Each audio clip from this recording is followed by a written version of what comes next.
नमस्कार, स्वागत है आपका देवभूमि लाइव में। मैं हूं आपके साथ संगीता यदुवंशी। बुलेटिन की शुरुआत करने से पहले रुक करते हैं इस बड़ी खबर का। बड़ी जानकारी सामने आ रही है। सीएम तीरथ 30 आईसीयू बेड का वर्चुअल लोकार्पण करने जा रहे हैं। श्रीनगर मेडिकल कॉलेज में स्थापित होंगे 30 ICU bed. CM Tirath Dehradun से ऋषिकेश के लिए रवाना होंगे। आईडीपीएल ऋषिकेश में कोविड केयर सेंटर का करेंगे उद्घाटन। डीआरडीओ द्वारा बनाया गया है ये कोविड केयर सेंटर। बड़ी जानकारी सामने आ रही है, जहां पर सीएम तीरथ सिंह रावत देहरादून से ऋषिकेश के लिए रवाना होंगे, जहां पर वो वर्चुअल तरीके से इस कोविड केयर सेंटर का उद्घाटन करने जा रहे हैं। आईडीपीएल ऋषिकेश में ये होने जा रहा है कार्यक्रम। डीआरडीओ की तरफ से ये कोविड केयर सेंटर बनाया गया है। बड़ी जानकारी आपकी टीवी स्क्रीन पर है। कोविड केयर सेंटर का उद्घाटन करेंगे सीएम तीरथ सिंह रावत। वर्चुअल तरीके से ये लोकार्पण होने जा रहा है। इसके साथ ही सीएम तीरथ देहरादून से ऋषिकेश के लिए रवाना होने जा रहे हैं। 30 आईसीयू बेड का ये पूरा कोविड केयर सेंटर होगा। जिस तरीके से कोरोना के आंकड़ों में वृद्धि देखी गई थी और अब ब्लैक फंगस के मरीजों में वृद्धि देखी जा रही है, उसको देखते हुए ये बड़ा कदम है। आईडीपीएल ऋषिकेश में कोविड केयर सेंटर का उद्घाटन करेंगे सीएम तीरथ सिंह रावत। इसके साथ ही वर्चुअल तरीके से ये लोकार्पण होने जा रहा है।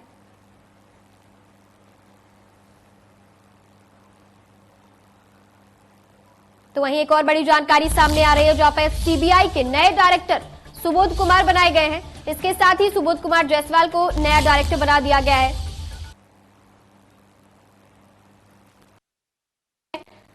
जहां पर पीएम मोदी की अध्यक्षता में उनका चयन हुआ। सुबोध कुमार का 2 साल का कार्यकाल होगा। 1985 बैच के आईपीएस अधिकारी हैं सुबोध कुमार। सीबीआई में डायरेक्टर बनने से पहले सीआईएसएफ के महानिदेशक भी थे सुबोध कुमार। बड़ी जानकारी, जहां पर उनका कार्यकाल 2 साल का होने वाला है। नए सीबीआई डायरेक्टर के तौर पर वो नियुक्त किए गए हैं। पीएम मोदी की अध्यक्षता में उनका चयन हुआ है। 2 साल का ये कार्यकाल होगा उनका।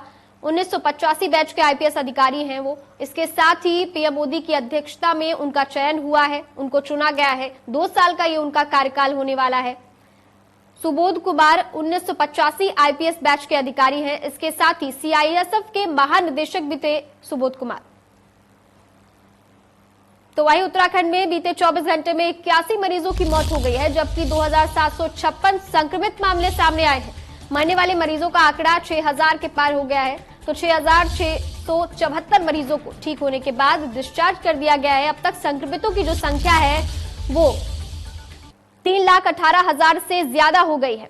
देहरादून जिले में 524, उधम सिंह नगर में 452, टिहरे में 264, अल्मोड़ा में 234, चमोली में 226, नैनीताल में 209, हरिद्वार में 200, रुद्रप्रयाग में 161, पिथौरागढ़ में 124, उत्तरकाशी में 109, पौड़ी में 109, इसके साथ चंपावत में 74, बागेश्वर जिले में 70 संक्रमित मिले हैं। उत्तराखंड में कोरोना के जो मामले सामने आए हैं, 24 घंटों की बात कर रहे हैं, वो 2756 है। इसके साथ ही प्रदेश में अब तक 6000 से ज्यादा लोगों की मौत हो गई है कोरोना के चलते। बड़े शहरों का जो आंकड़ा है वो आपकी टीवी स्क्रीन पर लगातार बना हुआ है। 81 लोगों ने दम तोड़ दिया है बीते 24 घंटों में कोरोना के चलते उत्तराखंड में। तो जिस तरीके से कोरोना के आंकड़ों में तो कमी देखी जा रही है, लेकिन मरने वालों का जो आंकड़ा है वो कहीं ना कहीं अभी भी स्थिर है, उसमें ज्यादा गिरावट नहीं देखी जा रही है। तो 24 घंटों का आंकड़ा जो 2756 है। बड़े शहरों में क्या कुछ हाल है वो भी बना हुआ है आपकी टीवी स्क्रीन पर। देहरादून, हरिद्वार में, नैनीताल और पौड़ी में जिस तरीके से संक्रमितों की जो संख्या है वो 200 से ज्यादा है, उसको देखते हुए प्रदेश सरकार लगातार देशवासियों से अपील कर रही है कि कोरोना नियमों का सख्ती से पालन किया जाए। बावजूद इसके जो आंकड़ा है वो कम नहीं हो रहा है। हालांकि इसमें बीते दिनों में कुछ गिरावट देखी गई थी, लेकिन अगर 24 घंटों की बात करें तो 2756 नए मामले दर्ज किए गए हैं कोरोना के। ये बीते 24 घंटों का आंकड़ा है। इसके साथ ही 81 लोगों की मौत हो गई है। नैनीताल में 209 और पौड़ी में 109 नए मामलों की पुष्टि हुई है बीते 24 घंटों में। कोरोना को लेकर क्या कुछ स्थिति है बड़े शहरों में वो आपसे हम बता रहे हैं। बड़ी जानकारी है, जहां पर लगातार बनी हुई आपकी टीवी स्क्रीन पर क्या कुछ हाल है वहां पर कोरोना को लेकर, क्या कुछ आंकड़े हैं, ये आप तक पहुंचा रहे हैं। 81 लोगों की मौत हो गई है बीते 24 घंटे में। तो वहीं उत्तराखंड में ब्लैक फंगस के मामलों में तेजी देखी जा रही है, जिसको लेकर प्रदेश में 12 dedicated Covid hospital black fungus का इलाज करने के लिए फैसला राज्य सरकार ने लिया है। यही वजह है कि उत्तराखंड में 118 मरीज ब्लैक फंगस के आए हैं और 9 लोगों की अब तक इससे मौत हो चुकी है। इसलिए राज्य सरकार ने 12 डेडिकेटेड कोविड हॉस्पिटल में ब्लैक फंगस का इलाज करने का फैसला लिया है। ब्लैक फंगस में 15,000 एम्फोटेरिसिन बी इंजेक्शन 27 मई को मिल जाएंगे।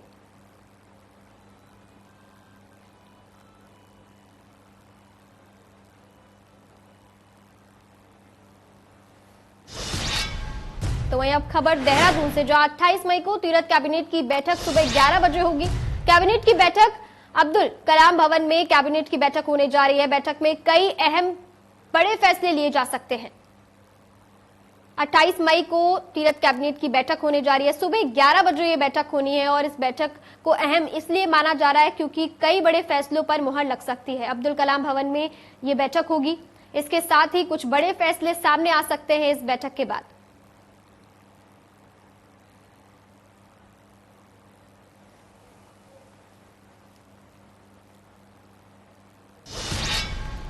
तो वहीं डीजीपी अशोक कुमार ने सीएम राहत कोष में धनराशि दी है। बड़ी जानकारी है, कोरोना व्यवस्थाओं के लिए 85,95,000 का चेक दिया है। डीजीपी अशोक कुमार ने सीएम तीरथ सिंह रावत को यह चेक सौंपा है। उत्तराखंड पुलिस की एक दिन के वेतन की ये पूरी धनराशि है जो डीजीपी अशोक कुमार ने सौंप दी है। बड़ी जानकारी, जहां पर कोरोना व्यवस्थाओं के लिए 85,95,000 का चेक दिया है डीजीपी अशोक कुमार ने। उत्तराखंड पुलिस की ये पूरी धनराशि है 1 महीने की जो उन्होंने सौंप दी है। डीजीपी अशोक कुमार ने सीएम राहत कोष में यह धनराशि दी है। कोरोना की व्यवस्थाएं और अच्छी हो सके उसको लेकर के उन्होंने ये कदम उठाया है। डीजीपी अशोक कुमार ने ये चेक सीएम तीरथ सिंह रावत को सौंप दिया है। 85,95,000 का चेक दिया गया है उत्तराखंड पुलिस द्वारा और इसको सौंपने के लिए डीजीपी अशोक कुमार ने यह बड़ा फैसला लिया है। डीजीपी अशोक कुमार ने सीएम राहत कोष में धनराशि दी है। कोरोना व्यवस्थाओं में और सुधार हो सके इसलिए उन्होंने यह फैसला लिया है। 85,95,000 का यह चेक है जो उन्होंने सीएम तीरथ सिंह रावत को सौंपा है।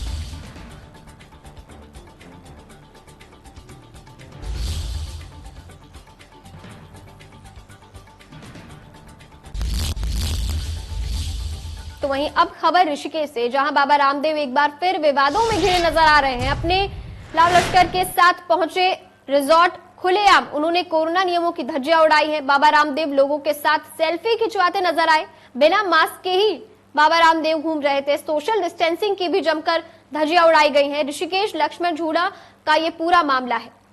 ऋषिकेश के लक्ष्मण झूला का ये पूरा मामला है जहां पर बाबा रामदेव लोगों के साथ सेल्फियां खिंचवाते नजर आए। ऐसे में सोशल डिस्टेंसिंग और बिना मास्क के ही वो नजर आए। वहां पर सोशल डिस्टेंसिंग का भी पालन नहीं किया जा रहा था। अपने रिजॉर्ट पहुंचे हैं जहां पर उनके साथ उनकी पूरी टीम थी और इस वीडियो के सामने आते ही वो एक बार फिर से विवादों में घिरते नजर आ रहे हैं।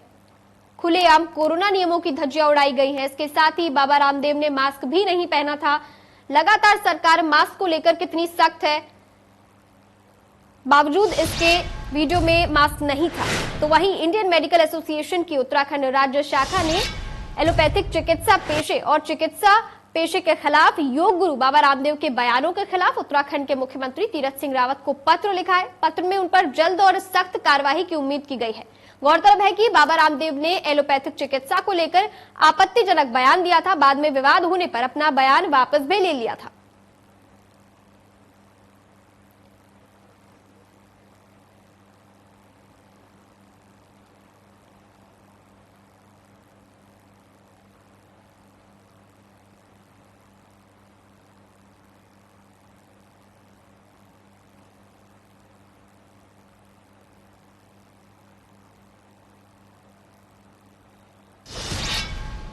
तो एक बड़ी जानकारी सामने आ रही है। बड़ी जानकारी से आपको रूबरू करवा दें।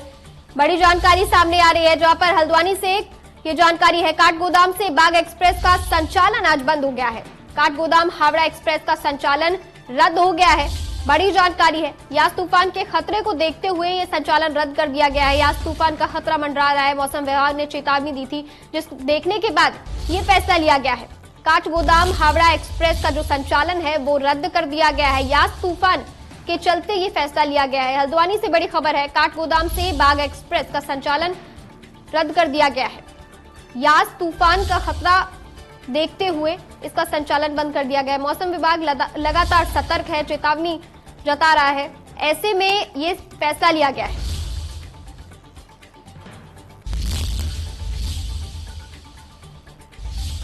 तो वहीं देहरादून से एक और बड़ी जानकारी है, जहां पर साइक्लोन को लेकर प्रदेश में अलर्ट जारी कर दिया गया है। अलर्ट को देखते हुए रेलवे ने ट्रेन जो है वो कैंसिल कर दी है। Dehradun Howrah up down train भी कैंसिल रहेगी आज के दिन।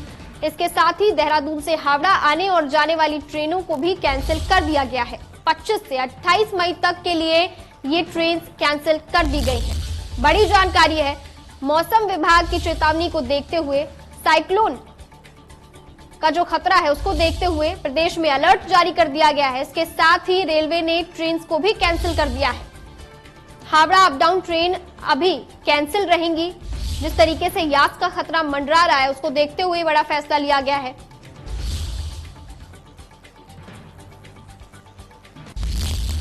तो वहीं अब खबर देवप्रयाग से। देवप्रयाग के भरपूर पट्टी ग्राम बॉट में बीते दिनों बादल फटने से तबाही का मंजर देखने को मिला। कैबिनेट मंत्री सुबोध उनियाल ने जायजा लिया है। यहां आपदा में पूर्ण रूप से क्षतिग्रस्त हुए भवनों, मार्गों आदि का निरीक्षण कर उन्होंने उप जिला अधिकारी को शीघ्र प्रस्ताव तैयार कर कार्य शुरू करने के निर्देश जारी किए हैं। इसके साथ ही खतों के नुकसान पर मुआवजा देने की भी बात कही है। इस दौरान उन्होंने पेयजल निगम के आला अधिकारियों को क्षतिग्रस्त पानी की लाइन, लोक निर्माण विभाग के अधिकारियों को क्षतिग्रस्त मार्गों और कृषि विभाग के अधिकारियों को क्षतिग्रस्त खेतों को दुरुस्त करने के लिए ये निर्देश जारी किए हैं।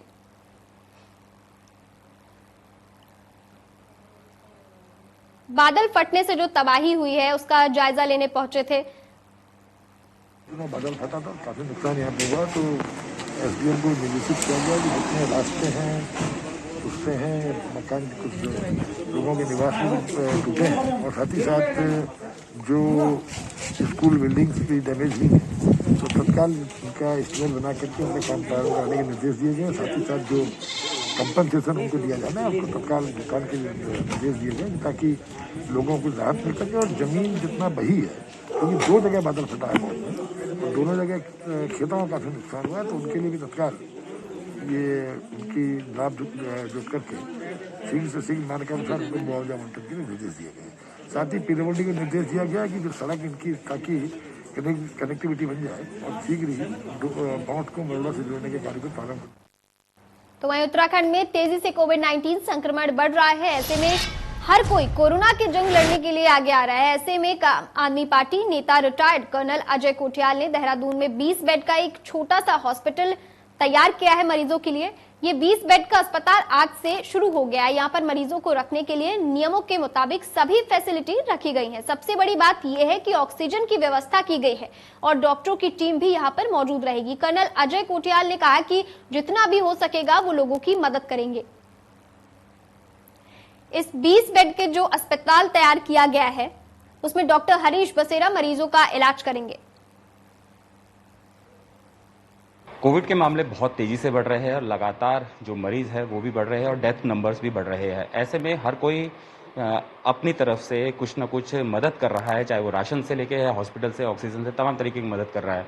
इस वक्त हमारे साथ आप पार्टी के कर्नल कोटियाल मौजूद है, उनसे जानते हैं। सर, आपने हॉस्पिटल से मदद कर रहे हैं, बहुत तरह की मदद कर रहे हैं, क्या मकसद था कि इस तरीके की मदद की जाए, क्योंकि इस वक्त ऑक्सीजन बेड्स, हॉस्पिटल, बहुत सारी चीज़ ज़रूरत है।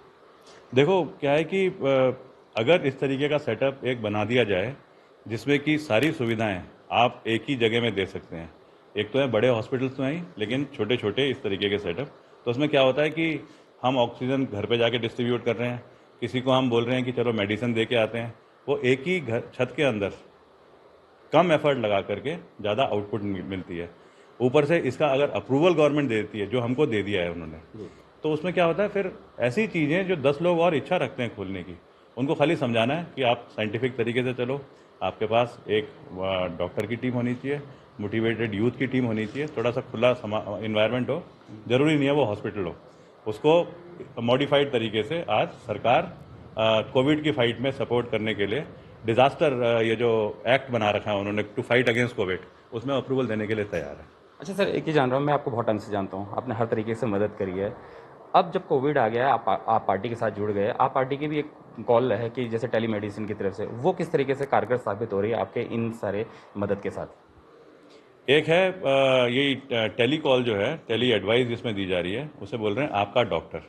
आपके डॉक्टर पे हमको जो इनपुट आ रही हैं, तो एक दिन में पता 5-5 हज़ार तक कॉल जा रही है। उसमें खाली उत्तराखंड नहीं, उसमें ना आसपास के लोगों की भी, क्योंकि रिक्वायरमेंट तो एक जैसी होती है, वहाँ से भी कॉलें आनी शुरू हो गई। अगर उत्तराखंड में शुरू हुआ ये आपका डॉक्टर इस तरीके की इनपुट दे रहा है हमको कि लोगों के अंदर चिंता क्या है, किस तरीके की वो बातें कर रहे हैं, ऊपर से क्या आपको सपोर्ट देने की ज़रूरत है, तो एक ना फिर अपने दिमाग में बैठता है कि जैसे मैं हूँ नॉन टेक्निकल, मैं डॉक्टर नहीं हूँ, लेकिन मेरे को समझ में आता है कि डॉक्टर से मेरे को कौन से टॉपिक पे बात करनी चाहिए ऐसे इशू को एड्रेस करने के लिए।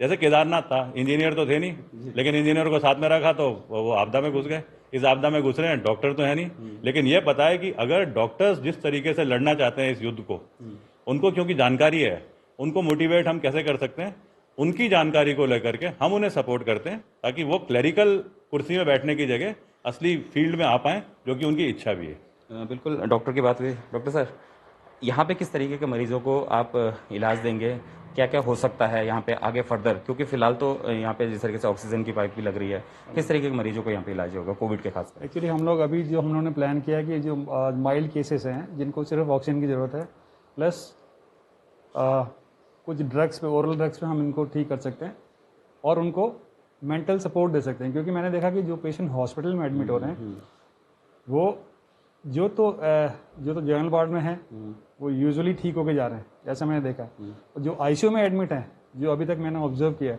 आईसीयू में पेशेंट जब देखा इतने सीरियस पेशेंट कोई बगल वाला पेशेंट एक्सपायर हो रहा है, तो वो डिमोटिवेट हो जाता है। वो मुझे लगता है कि वो पेशेंट, मेजॉरिटी ऑफ पेशेंट जो एक्सपायर हो रहे हैं आईसीयू वाले पेशेंट हैं, किसी भी बड़े हॉस्पिटल में, चाहे दून हॉस्पिटल हो, चाहे जॉलीग्रांट हो, चाहे इंद्रेश हो। तो हम लोग का ये काम है कि जैसे पेशेंट माइल्ड वाले केसेस आते हैं उनको आगे ना बढ़ने दें, उनको शुरू से ब्रीदिंग एक्सरसाइज कराते रहें, उनको प्लस ड्रग देते रहें, ऑक्सीजन सपोर्ट उनको मिलता रहे, बीच में इंटरप्ट ना हो, तो ये पेशेंट आगे प्रोग्रेस ना करें, माइल्ड से मॉडरेट ना जाए, मॉडरेट से सीवियरिटी की तरफ ना जाए। और उसके बाद जब ये रिड्यूस हो जाए इनके सिम्टम्स, तो इनको कुछ समय रख के इनको ब्रीदिंग एक्सरसाइज सिखा के रिहेबिलिटेशन वाला पोर्शन पूरा इनको समझा के तब इनको घर भेजा जाता है। बहुत बहुत शुक्रिया। तो जाहिर सी बात है, अगर इसी तरह से छोटी छोटी पहल अगर हर कोई करने लगे तो शायद वो जो नंबर्स जो हर दिन डेथ्स के बढ़ रहे हैं वो कम हो सकेंगे। लेकिन इसी तरीके से पहल की ज़रूरत अब सरकारों को भी है, और सरकार खासकर इन लोगों की मदद करे और जो तमाम नोट एनओसी है उन चीज़ों से छुटकारा दिलाते हुए जल्द से जल्द ऐसी चीज़ें जो छोटे छोटे हॉस्पिटल है उनको स्टैब्लिश कर सके। किशोर रावत, इंडिया न्यूज़, देहरादून। तो वहीं पर्वतीय इलाकों में होने वाले पहाड़ी फलों का स्वाद इस बार फीका है। एक तरफ बेमौसम बारिश से फलों का नुकसान पहुंचा है, तो दूसरी तरफ कोरोना की वजह से फलों को मार्केट नहीं मिल पा रही है, जिस वजह से पहाड़ के काश्तकार खासे परेशान है। रामगढ़, मुक्तेश्वर, धारी, नैनीताल जनपद के ऐसे इलाके हैं जहां आड़ू, खुमानी, पुलम, सेब और आड़ू का भरपूर उत्पादन होता है, लेकिन इस बार बेमौसम बारिश और ओलावृष्टि से पहाड़ी फलों को काफी नुकसान पहुंचा है। काश्तकारों के मुताबिक लागत निकालना बहुत मुश्किल हो गया है। काश्तकारों को कोरोना से बचने की भी चिंता है। फसल बचाएं या कोरोना से बचें, ये बड़ी समस्या आन पड़ी है उनके सामने अब।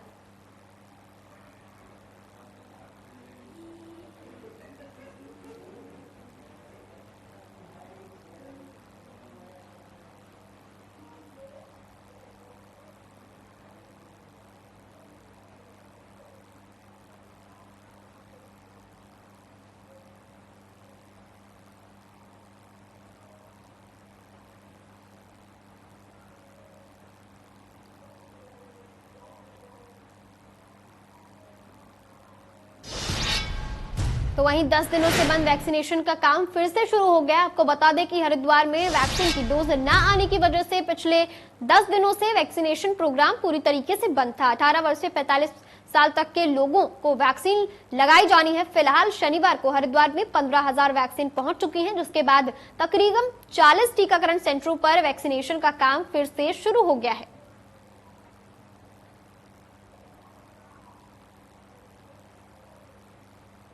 वैक्सीनेशन अभियान जो पिछले कुछ दिनों से बंद था, अभी हमारे पास 45 प्लस के आए थे 15,000 डोज, उसमें से चल रहे हैं, तो लगभग 11,000 प्लस अभी है हमारे पास डोज।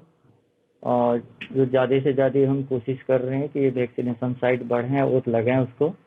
और 18 प्लस वाला जो वैक्सीन है वो हमारे पास कम है अभी, तो हो सकता है आज या कल में, अगर मैंने डिमांड भेज दिया है, मिल जाएगी तो आगे भी चलेगी, नहीं तो फिर वैक्सीन की कमी पड़ेगी हमको। तो लगातार हम लोग संपर्क में हैं। जैसे ही देहरादून में वैक्सीन आएगी हम लोग तत्काल मंगा के उसको ज़्यादा से ज़्यादा वैक्सीन कराना चाह रहे हैं, और ज़्यादा से ज़्यादा साइट भी लेना चाह रहे हैं, चाहे 18 प्लस का हो या 45 प्लस का हो। उसके लिए कुछ मोबाइल के भी हम लोग भी कर रहे हैं कि जाके दूर दराज एरिया में करें या ऐसे क्षेत्र में जहाँ ज़्यादा से ज़्यादा वैक्सीन। फिलहाल के लिए देवभूमि लाइव में इतना ही, लेकिन प्रदेश से जुड़ी तमाम बड़ी खबरों के लिए बने रहिए हमारे साथ। देखते रहिए इंडिया न्यूज उत्तर प्रदेश उत्तराखंड।